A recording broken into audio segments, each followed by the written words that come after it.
uThixo ngena nalisango athi Thixo ithi incwadi eBhayibhile indawo zikabawo indawo zokuhlala zininzi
Uthethayo sithi ugulile manje umuntu sesegula aphakama ugula aphakama ayalento emvuleni soyani ukubona ngokugula kwakhe bathi ngicela ukuthi umongisi obesekujula elemanje ifone yakho athi imeko kasizithu sisixelela inje naqoma kwathi unyamezela nami akubekho umuntu omdala yaziyo lento laphakama yakwa-9 anti kunje khangeke u-antali bazise bethunayo uthe asale mntana ngomqelesongeni 11 egcina into-ke bendizibukele e-TV sesethu xa kuthe uzazibona phaa ezohlasa abantu ezi-ofisini ihlaswe ezi-ofisini mayixeleumphathi sesethu uzikhulisini ngasela mdala laqina futhi ndibhekelelile kakhulu but ndicinga uba undikhulisile because zange ndayolanda umzimba mna umlayisha apha emqolo kumndibuye nayo undiqinisile usesethu neze namdala okakamama ake ndiyabulela ixesha uthixo andiphe nalo aphila naye usesethu into ebendiyilindele kuye ebezandimisela intente esitratweni in 2 years time andenzele 50th birthday le ayenzileyo ngoku andiyazi ngoku sekutheni intente seyisimangale but ke xa kuthande uthixo uthandile but ke ayikho into ezileyo usesethu ininzi into bezawuyenza befike kungomatshi wazohlala namphantsi josiswa zomntana ebezakwenza ilitye lomntana wakhe usesethu ebezakwenza inkobe zikamakazi usesethu but ke ngoku andiyazi nalento enzekileyo ayikho into endizayithetha abantu abakathema mpandla qaso ulifezile akekho into ezakuthathela intlungu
uyayibona nasifemini mama wami ingcwelekile yonzakele uzothetha konke uThixo wathi kuthethe kufemini egameni lenkosi uYesu. Zawucela ke ingoma enamandla ezathi uphakamise umama ngegama likaYesu. Okholwayo kwindodana bakaphile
Lokhe umileyo kule ndawo. Ndingunobanzi igama lokuthi. Unolu elakhaya. Ndingumama umfana. Lapha ko-83 kwesitrato sikaMfundisi uDuze. Sesitrato sikaMfundisi. Ndilapha ke ngibona umama ngoba umama kuma bakho into esihlayo kwabanye abantu kwabakehla. Ndiyabangela singene emkholweni. Uba usekhaya uzityhilele umade ndumiso. U68. Ivesi ngu11. Athi lamazwi inkosi iyakukhupha izwi elimnandi. Ube mkhulu umkhosi wentokazi eziza kushumayela indaba ezifikele. Bafazi ya loya. Xa qala ndifuna ukuthi viva ANC.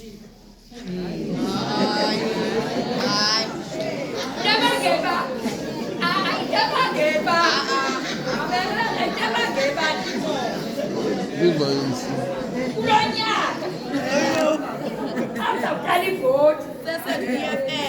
Kuthiwa sifuna ibhokoko estadium. Kwabizwa abafazi, zange babizwa abafazi estadium. Kwathiwa kufuna abafazi. Kwathiwa uba ifikile ilixa loba intokazi zenza izinto kathini.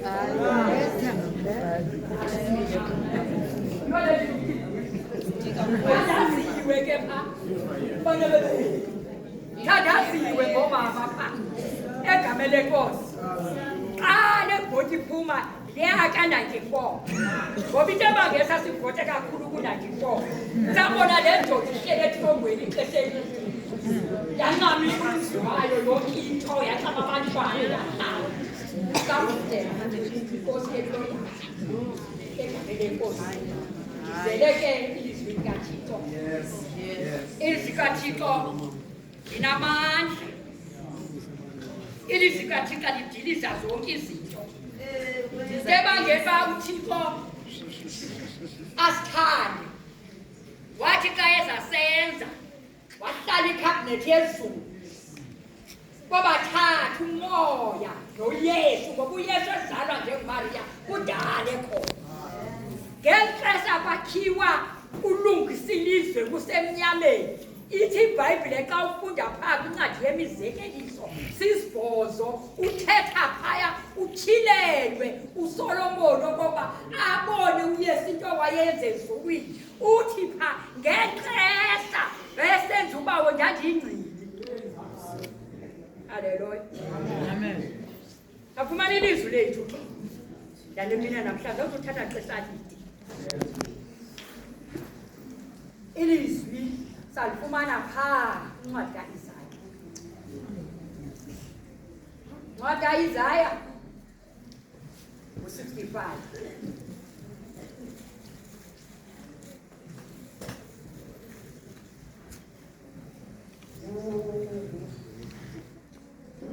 Amen.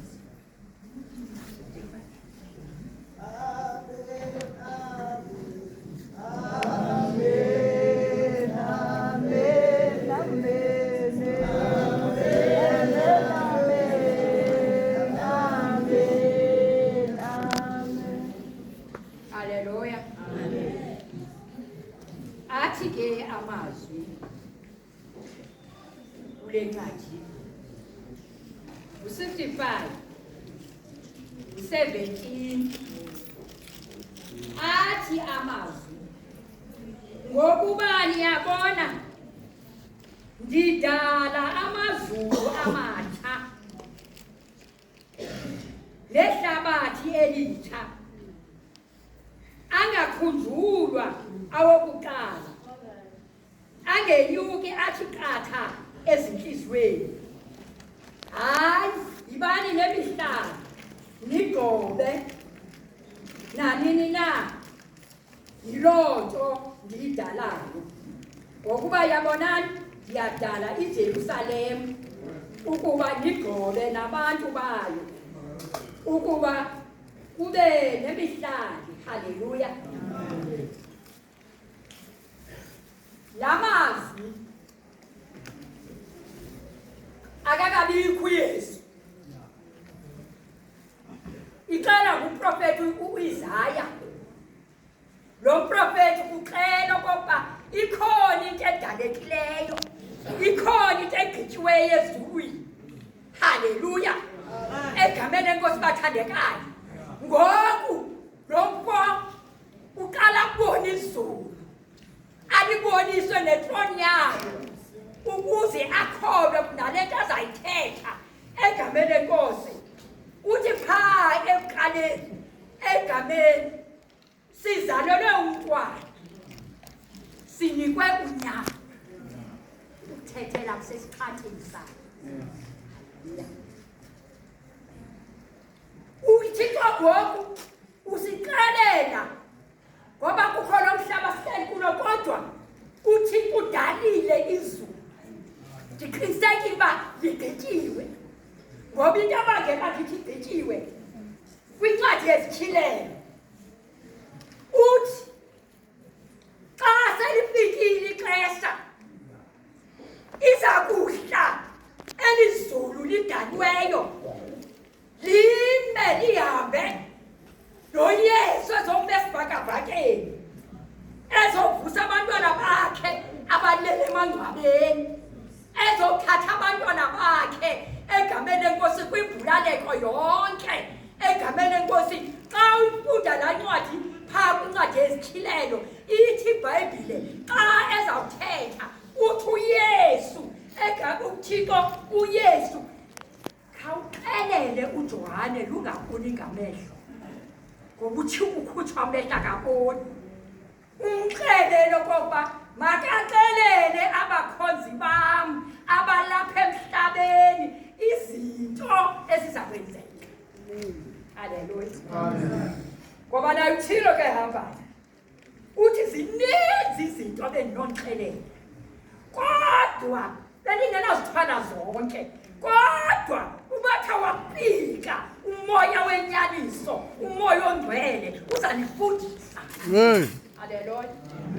Umntu bona nje akho ndimkhohlileyo akho nto inzima kuye egameni lenkosi yenziwa nzima qha ukuba akuvule inhliziyo yakho njengoThixo uvume ngomlomo ukholwe ngenhliziyo uthi ogqiba uvule inhliziyo yakho ngoba awususebenza ngokwakho uYesu uzakwenza ngokwakhe. Haleluya. Egameni lenkosi bathandekayo amazulu amatsha uwagqibile uThixo egameni lenkosi. Masenze ntoni ke thina? Amen. Masenze ntoni? Masenze ntoni? Kuthanda kakhulu masenze ntoni? Haleluya. Ungixelela ncwadi kaPetros namazi ngoSipetros bethandabuzeka egameni lenkosi ngoba wathandabuzeka wamkhanyela uYesu wenza yonke into kodwa egameni lenkosi kathi le ndoda ngexesha wayemthathile egameni uYesu wathatha abafundi bakhe eqonda ixesha selisondele egameni lenkosi azokuva ubunzima phi eJerusalem selisondele ixesha wabathatha wababeka ekhapeni wacimba ngoba uza kwenza into ezinhle kodwa ngale mini wefuna ubabuzo kokuba nithi abantu aba bathi ndingubani. Hayi bathetha wathi ke thina ndithi ndingubani. Haleluya. Wamtsho uPetros egameni lenkosi emona nje senza zonke izinto kodwa umbonile kokuba egameni lenkosi enhliziyweni yakhe kukhona okwenzekileyo egameni lenkosi. Wathi wena unguKristu inkosi. uKristu ke ayilolizwe ayilogama lakhe lalapha emhlabeni ngoba elakhe nguYesu. iKristu lilizwe lebiza ngalo ezulwini lemfihlelo. Haleluya. Yabona ke kuyo yonke lento igitshweyo ifuna abantu ngokuthi ko ugqibile. Uthi kule Jerusalem ngizayithoba egameni lenkosi ngizanosula inyembezi konke egameni okwenzekileyo ezimpilweni zenu ngizanosula inyembezi egameni lenkosi bathandekayo ngoba into ebangela ndinesule inyembezi ngoba nina nithi ningakhange nindibone nindithanda. Haleluya. Akwathanda umuntu ungakhange umbone kodwa simthandile. Haleluya. Lona nto leBhayibhile igama lenkosi uthi uThixo ziphangululeni izibane ngizawufumana ubomi ngoba uzawuthi ngoku uhamba kulo mhlaba ukhohlakeleyo kodwa bengathi uhambe eKanani. Haleluya. Egameni lenkosi bathandekayo uzawuhamba ungena xhala awukhathali noba imbali ezeliza uzawubona nomuntu kathi xa kubona pha uhlele zinto athi afike uhleko okanye ukula ujikeleze endlini athi heyi lokhu mamfana noko inoba ikhona iNkanani kodwa unayo uva ngaphakathi enhliziyweni ngoba lento kufanele uyive ngaphakathi. Haleluya. Bazokuhlukana nana kulo umuntu ngibulanto nathi ngimpendulo kulento basidalela izulu elitshana umhlaba omtsha. Uthi uPetros phakathi uPetros wesibili sasithathu kukho amazwi athi imfuneko yokulindela imini yenkosi. Imini yenkosi ke ayizufika nje. Imini yenkosi kusazabanzima ngoba uThixo uzabe ntoni enomsindo ithi iBhayibhile. Akathi uThixo enomsindo egameni lenkosi akho ndlela angayenzanga ngoba umuntu efe zonke izinto azinikwe ikhontonto akho ndawo ingakhethi ilizwi. Haleluya. Umuntu wonke akazogwetha kweli lizwi. Utha thina hlalani nithandana ungagwebi ngoba uzawugwetha into efunekayo egameni sibaxelele ngelizwi kaThixo ngoba uzawuthemba ethwini ezulwini kukho incwadi eziyithuba kukho incwadi enegama lakho kukho incwadi enomsebenzi owenzayo uba umenzele ntoni uThixo. Haleluya. Egameni lenkosi.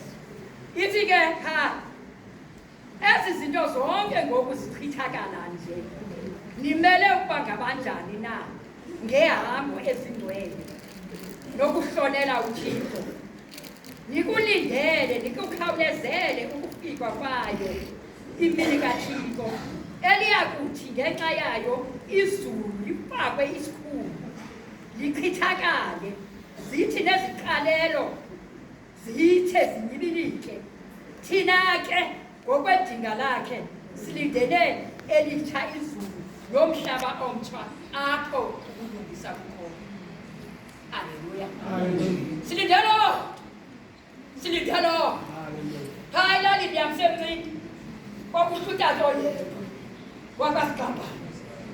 Abecula thi ngokwedinga lakhe thina silindile amazulu amatsha nomhlaba omtsha apho umile ukulungisa. Siphuma sawutheni uyedwa tata uzophuma uyomamela egameni ngoba le nto ayenzayo uyayithanda egameni lenkosi. Nathi ke ngokwedinga lakhe silindele loo mazulu. Haleluya.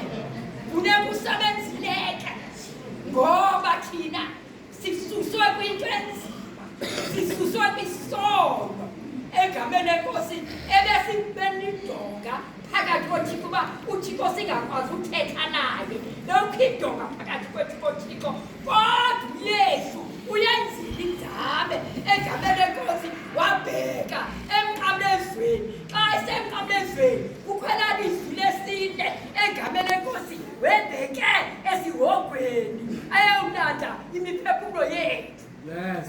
Haleluya. Yothatha imiphefumlo yethu esihogweni wabuya nayo. Haleluya.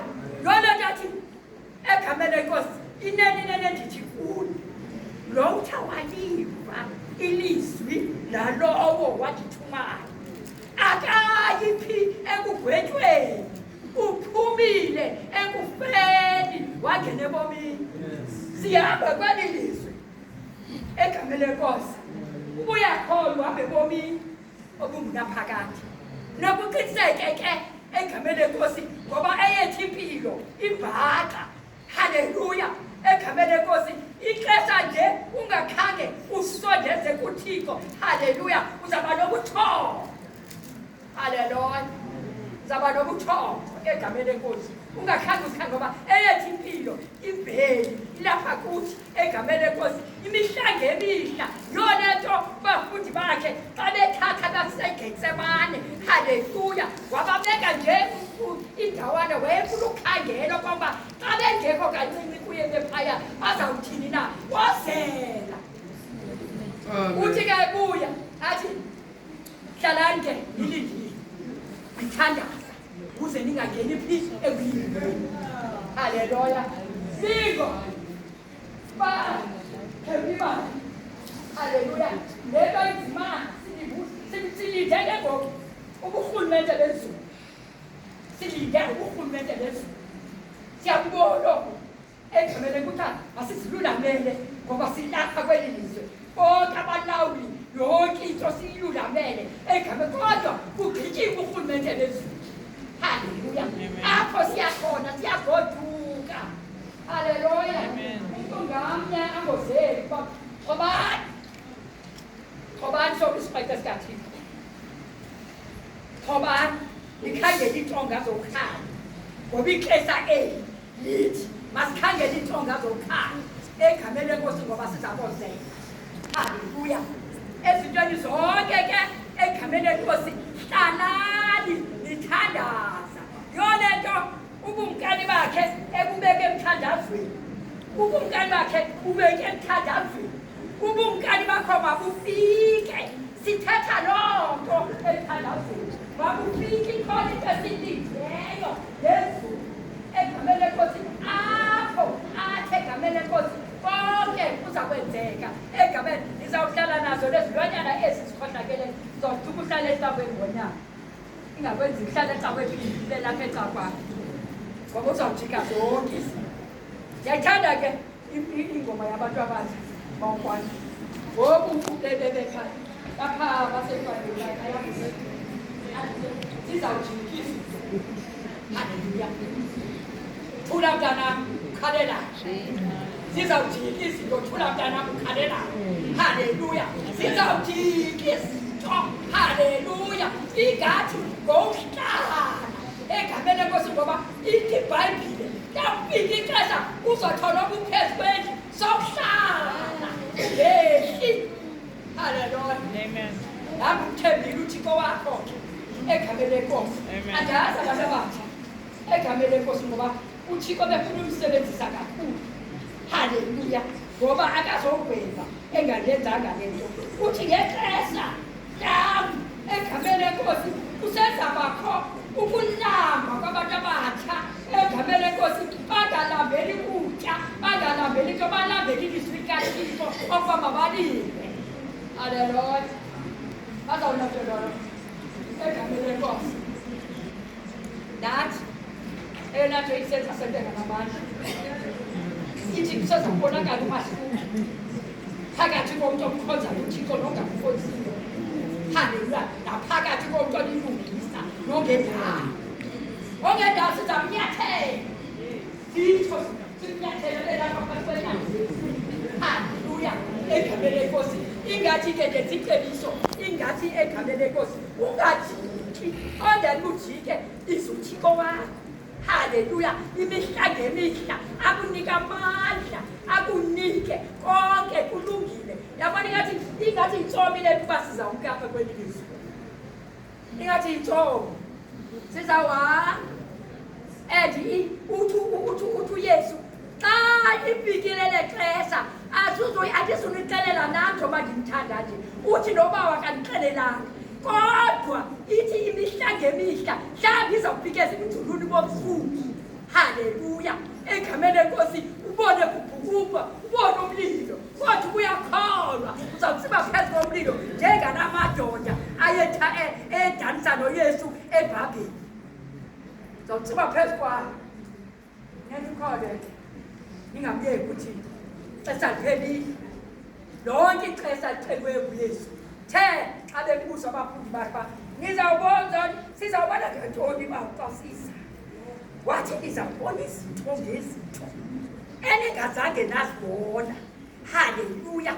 Egameni lenkosi ubuhleli phambi kwe-TV ikhona into ethi ndina egameni lenkosi uzibona inyembezi ziphuma ngoba sibona izinto singazange sazibona. Uthi seniyazi uba eyam imimba seyifikile. Hallelujah. Amen. Kajoba uzokwena. Hallelujah. Egameni lenkosi ndiyabulela konke eyona nto ikum sithi mna ke hlale silinde ake sihlale silinde xa sichithakala ke ngoba siyachithakala egameni lenkosi nakwandawo abantu bahlala kuzo onwabe akhothi imnandi ngoba usikithi ibhili omnye azelemela adubaduba abantu besahleli kakuhle akhothi imnandi xa sichithakala sithi makufuna uThixo egameni lenkosi. Siphula ngantoni ngenhliziyo zethu zonke siphela nangengqondo yethu. Hallelujah. Unomphula ngengqondo yakho egameni lenkosi ngokuba umphule ngengqondo ulungisa nenhliziyo. Yabona ilizwi likaThixo xa sele unzulu kulo yaphuma enhliziyweni lomlala ingqondo ngoba ingqondo yiyo ekuzulavulisayo ibhekise ngayo. Ayinayo yawo ingqondo. Hallelujah. Siyabulela uThixo. Maningayenzi bathandikazi.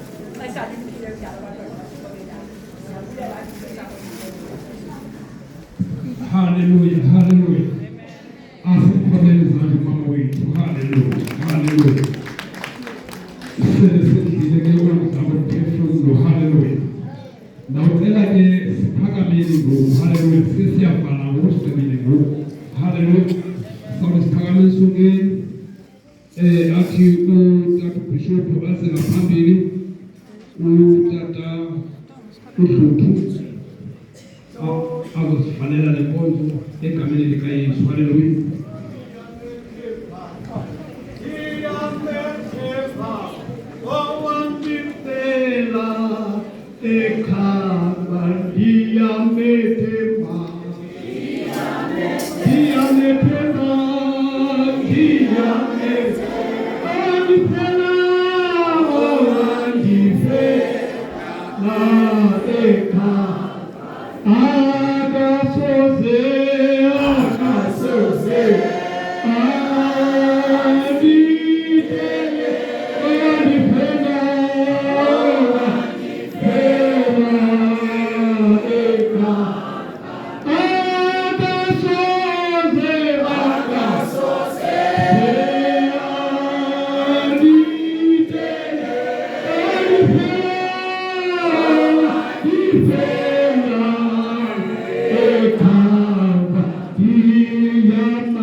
utata ubekwe ekhaya, utata wekhaya, utata umajoba azothi inkosi nje ukuthi songeni nje silapha sawuphakamisana le ngoma azazi phambili utata umajoba.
Amen.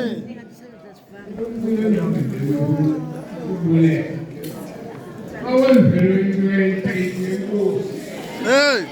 Bonke ke abantu abaphuma kundawo ngendawo beziphi emsebenzini yasesethu usesethu ngumzukulwana apha kuwo ngoba umakhulu wakhe udadewethu ozala bonke abantu nolizeka abantu nomaliso so ke mna ke ndingukhwala umuntu umlanjwa lolo lwasenkonzo nolwasefana kwibhaba ngoba ndithi kulo mntana ndibuhlungu ngoba ndishiywa nguye bendingalingi ukuba ndingashiywa nguye bendicinga yena ebanguye wakuthetha phezu kwam ngoba ixesha eli ndisitya inkobe lingapha kwemfuneko oontanga bam bandishiye mna nditya ngokwibhasi olingaphezu kwamabhasi i-84 years kuseyodlala ngoku bengingacingi into yoba mna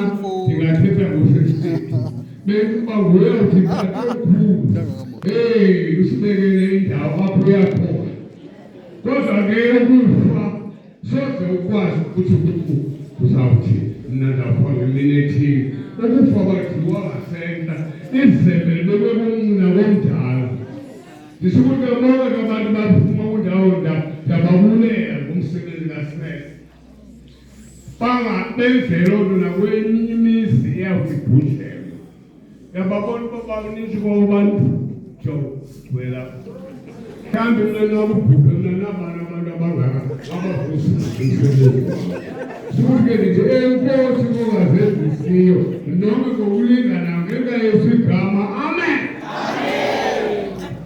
haleluya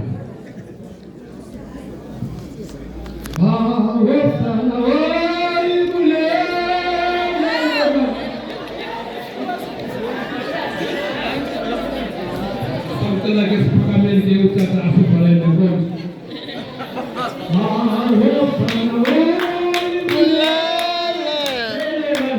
Nyala. Iya.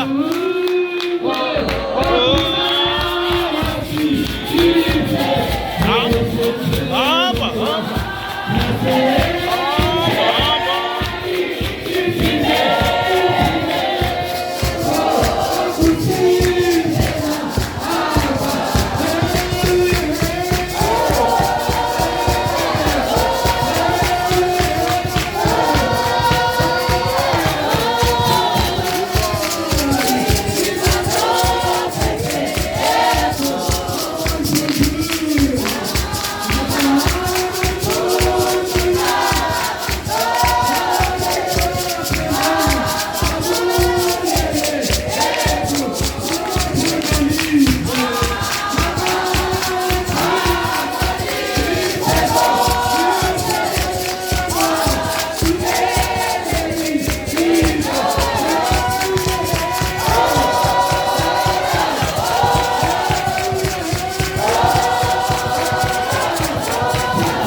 Amen.